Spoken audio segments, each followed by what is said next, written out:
নজর রাখবো পরবর্তী সংবাদে।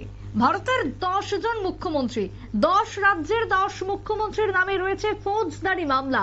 কারা কারা তারা, কাদের বিরুদ্ধে ফৌজদারি মামলা, কোন মুখ্যমন্ত্রী রয়েছেন এই তালিকায়, রাজ্যের মুখ্যমন্ত্রীর নাম কি আদেও রয়েছে? টেলিফোন লাইনে রয়েছেন প্রতিনিধি সম্রাট চৌধুরী। সম্রাট দা, ইতিমধ্যেই 13 জন মুখ্যমন্ত্রীর নামে রয়েছে ফৌজদারি মামলা।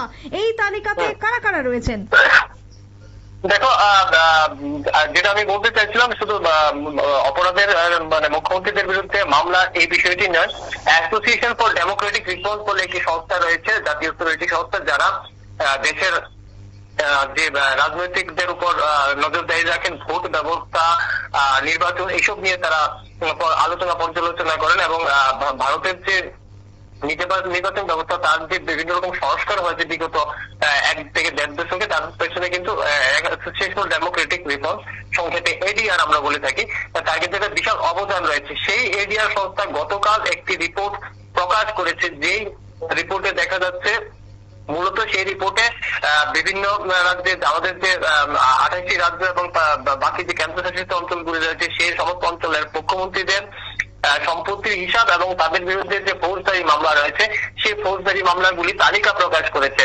এবং সেই তালিকায় সবার উপরে রয়েছে তেলেঙ্গানার মুখ্যমন্ত্রী, এবং এই তালিকায় কিন্তু রাজ্যের মুখ্যমন্ত্রী ডক্টর মানিক সাহার কিন্তু নাম নেই। মানে রাজ্যের মুখ্যমন্ত্রী ডক্টর মানিক সাহার বিরুদ্ধে কোনো ধরনেরই ফৌজদারি মামলা নেই। তাছাড়া বেরিয়েছে সম্পত্তির হিসাব, সেই অনুযায়ী কিন্তু ডক্টর মানিক শাহর যে সম্পত্তি রয়েছে, এখন পর্যন্ত সর্বমোট সম্পত্তি, তার পরিমাণ হচ্ছে মাত্র 13 কোটি টাকা। মাত্র 13 কোটি টাকা। আমরা জানি ডক্টর মানিক শাহ একজন মানে দন্ত চিকিৎসক, ডেন্টিস্ট। তিনি ত্রিপুরা মেডিকেল কলেজে শিক্ষকতার কাজও করেছেন। তাছাড়া ডক্টর মানিক সাহাদের যে পরিবার, তারা পারিবারিক ভাবে বনেদি পরিবার এবং ব্যবসায়ী পরিবার থেকে তিনি এসেছেন। ওনার এবং ওনার ভাই এবং ওনার বাবা রাজ্যের প্রতিষ্ঠিত ব্যবসায়ী। তো সেই তুলনায় কিন্তু 13 কোটি টাকা খুবই একটি সামান্য অর্থ, এবং অর্থের দিক দিয়ে বিচার করলে ভারতের যে মুখ্যমন্ত্রী রয়েছেন, তাদের মধ্যে 11 স্থানে রয়েছে রাজ্যের মুখ্যমন্ত্রী মানিক সাহা। অন্যদিক থেকে দেশের যতজন মুখ্যমন্ত্রী রয়েছেন, প্রায় সবকজন মুখ্যমন্ত্রী কিন্তু কম বেশি কোটি টাকার মালিক।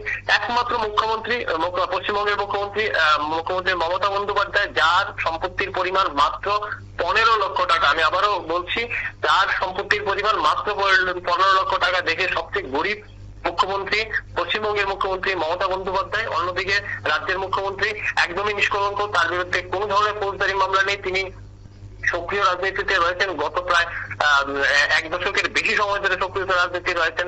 কোন বিরোধী রাজনৈতিক দলের পক্ষেও কিন্তু তার বিরুদ্ধে কোনো ধরনের, যে অনেক সময় বিভিন্ন রকম ভুয়ো মামলা হয়ে থাকে, সেই ধরনের মামলাও কিন্তু করার